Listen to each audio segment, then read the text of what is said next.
Hello students, a very good morning all of you, and this is Dheeraj Pandey, your history teacher. And student, as you know that we have finished the chapter number 3rd in first book. As you know that there are 3 books in your class 12, humanities, especially history subject, and the book first have only 4 chapter or 4 themes. And today we are going to start the new chapter, theme 4, thinkers, beliefs, and buildings. After that, we have finished the first book and 4 chapters in history subjects. Chapter thinkers, beliefs, and buildings. What is the main characteristics and what is the major sources about to know in especially Indian history? Thinkers, विचारक, beliefs, जिसको हम विश्वास बोलते हैं, and buildings और इमारतें. तो 3 topics major हैं यहाँ पे. तो 3 जो टॉपिक्स हैं, जो मेजर वर्ड्स हैं कि हमको यहाँ पे विचारक, विश्वास और इमारतें. And we are going to continues our in the previous chapter just like as Buddhism, जो हमने बुद्ध के लिए पढ़ा, जो महात्मा बुद्ध के लिए पढ़ा 600 BC से लेकर 600 AD तक का. ये सब थिंकर्स, बिलीव्स एंड जो बिल्डिंग्स हैं उस समय की हैं. तो आज हम केवल इस चैप्टर से आपको इंट्रोडक्शन बेस लेके चल रहे हैं कि हमको पढ़ना क्या है, what we are going to study in this chapter. तो the first video is only introduction basic. This chapter discusses the major religious developments in early India, focusing on Buddhism. Focusing means क्या होता है? Focus करना. अब ये focusing क्या होता है?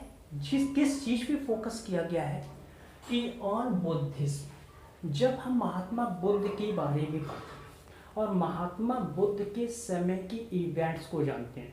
आप तो जानते होंगे Mahatma Buddha was born on 563 BC in Kapilvastu.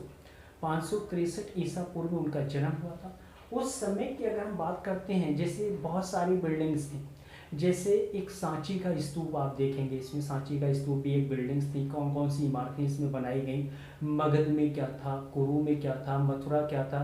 पहले क्या हुआ करता था, महात्मा बुद्ध जब तक जीवित थे उन्होंने कहा कि भी मेरे मरने के बाद मेरी पूजा ना हो, मेरी तस्वीर ना बनाई है, मेरी स्टैच्यू ना बने. लेकिन क्या होता है कि after the death of Mahatma Buddha, तो द बौद्ध religions divided into 2 parts, Hinayana and Mahayana. तो हीनयान और महायान, हीनयान तो जो महात्मा बुद्ध के जो आइडियाज थे उन्हीं को केवल फॉलो करते थे, और महायान के जो लोग थे वो क्या करने लगते थे, we worshipped of Buddhas as a statue, एक स्टैच्यू के रूप में उनकी पूजा करने लगे. तो उस प्रकार से यहाँ पे जो चैप्टर है ये केवल उस समय जो बौद्धिज्म रहा है इंडिया में, उस बौद्धिज्म के समय में प्रारंभिक इंडिया, अर्ली इंडिया लिखा हुआ है. अर्ली इंडिया का मतलब होता है जो प्रारंभिक भारत था, और वो फोकसिंग कहाँ पे कर रहा है, केवल बुद्ध के पीरियड के टाइम की बात कर रहा है कि उस समय जो थिंकर्स यहाँ रहे होंगे, उस समय की बिल्डिंग्स क्या थी, उस समय के यहाँ बिलीव्स क्या थे, विश्वास किस पे लोग किया करते थे, किन चीज़ों पे ज़्यादा इंपॉर्टेंस दिया करते थे. नेक्स्ट आता है, it also examines how these religious ideas were compiled as text. Text में देखिएगा, टेक्स्ट भी काफ़ी लैंग्वेजेस में लिखे गए. तो जैसे बौद्ध टेक्सचर के लिए देखते हैं, तो बौद्ध जो टेक्स्ट हैं वो written in Pali languages, and एक अदर लैंग्वेज भी थी जिसको हम प्राकृत लैंग्वेज कहते हैं. तो जैनिज्म जो टेक्स्ट थे वो किस में लिखे गए, इन प्राकृत लैंग्वेज, एंड ब्राह्मण्स जो टेक्स्ट थे वो रिटन इन संस्कृत लैंग्वेज में लिखे गए. तो वहाँ पे लैंग्वेजेस भी काफ़ी थी और काफ़ी डिफरेंसेस भी था टू अंडरस्टैंड करने के लिए कि भी पाली लैंग्वेज, अरबी लैंग्वेज, प्राकृत लैंग्वेज, संस्कृत लैंग्वेज. जैसे जैसे थिंकर्स और स्कॉलर्स ने उसको स्टडी किया, तो स्टडी करने के बाद जो उस समय का कंक्लूजन निकला कि भी बौद्धिज्म टाइप में क्या क्या थे, लोगों के क्या विचार थे, लोगों ने क्या देखा, वहाँ पे कैसी पॉलिटिकल लाइफ थी, कैसी सोशल लाइफ थी, कैसी इकोनॉमिक लाइफ थी. तो इन सबको उसने क्या किया, डिस्कशन के रूप में एज अ टेक्स्ट रिटन वे में उसके रिकॉर्ड पाए गए. वहाँ पे बिल्डिंग्स क्या बनी, हम इसमें इस चैप्टर में ये भी पढ़ेंगे कि उस समय जो ड्यूरिंग द बुद्धिस्ट, जो हम एंशियंट या अर्ली इंडियन सोसाइटी की बात कर रहे हैं, कि उस समय बिल्डिंग्स क्या थी।